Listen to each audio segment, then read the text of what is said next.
Severe Tropical Storm Francisco nasa loob na ng Philippine Area of Responsibility o PAR. Posible pang lalakas bilang isang typhoon category. Habagat patuloy na lalakas at malalakas sa pag-ulan mararanasan sa ilang lugar sa buong Luzon. Magandang araw mga kababayan. Ito ang PNN Panahon News Network, ang inyong daily weather news authority ng bansa. Kung bago ka lang sa ating channel, please like, share, and subscribe. Salamat sa iyong suporta. Mga kababayan, ngayong araw ng linggo, June 21, 2026, narito na ating update sa ating panahon. Opisyal na nga pumasok sa loob ng ating Philippine Area of Responsibility o PAR ang Severe Tropical Storm Francisco na kilala sa international name na Mikhala.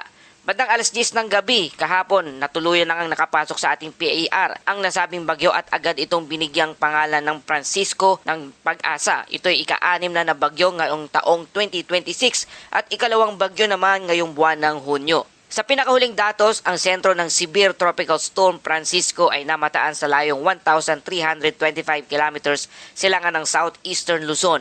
Taglay nito ang lakas na hangin umaabot sa 100 kilometers kada oras malapit sa gitna at may pagbugsong umaabot na sa 125 kilometers kada oras.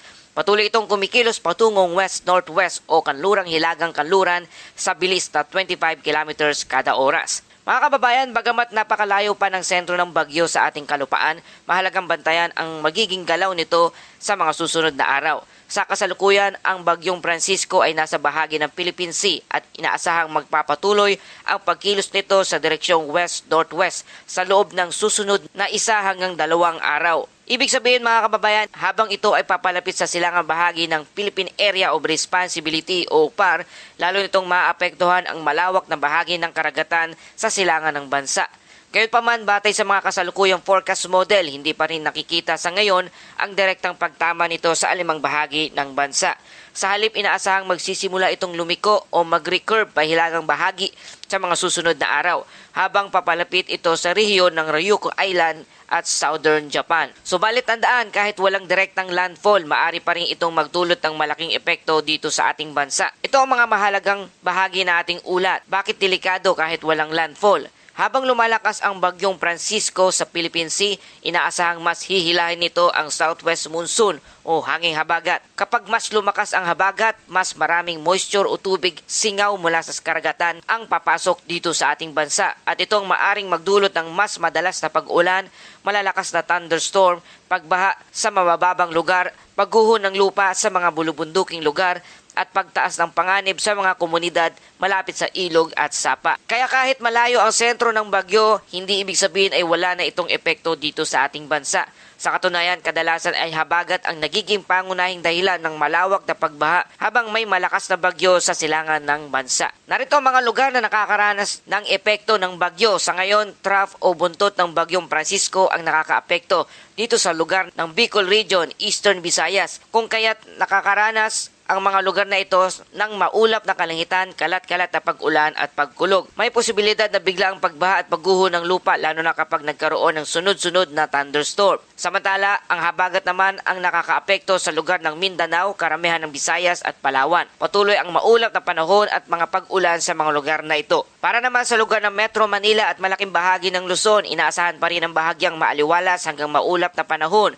Ngunit hindi pa rin nawawala ang posibilidad ng mga localized thunderstorm, lalo na pagsapit ng hapon hanggang sa gabi. Kapag nagkaroon ng matinding thunderstorm, maaari pa rin magkaroon ng pagkidlat, malalakas na bugso ng hangin, biglaang pagbuhos ng ulan, flash flood sa ilang lugar. Kaya babala sa ating mangingisda at may maliit na sasakyang pandagat, pinapayuhan ang ibayong pag-iingat.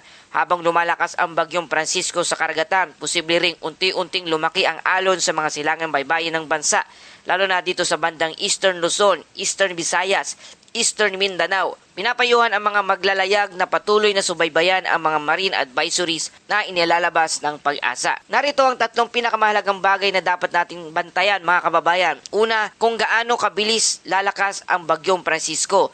May posibilidad na lalo pa itong lumakas habang nasa mainit na tubig ng Philippine Sea. Pangalawa, kung gaano kalaki ang magiging epekto nito sa habagat. Ito ang maaring magdala ng ilang araw na maulan sa kanlurang bahagi ng bansa. At ang pangatlo ay kung magkakaroon ng pagbabago sa track nito.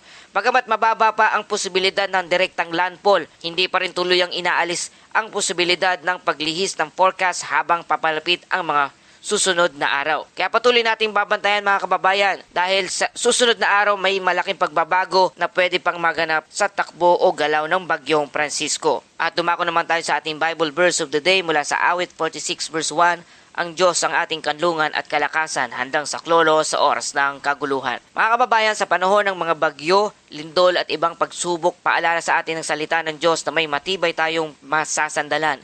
Habang tayo'y naghahanda at nag-iingat, manatili rin tayong nagtitiwala sa Panginoon na siyang ating lakas at kanlungan sa anumang unos ng buhay. At yan po ang ating update sa panahon. Patuloy tayong mag-ingat, manatiling handa at huwag kalimutang manalangin. Magandang araw po sa inyong lahat at God bless us all. Muli, salamat sa inyong patuloy na pagtutok at pagtangkilik. Kung nagustuhan niyo ang balitang ito, please like, share, and subscribe. Salamat sa inyong suporta. Magkita-kita po tayo muli hanggang sa susunod na Ulat Panahon.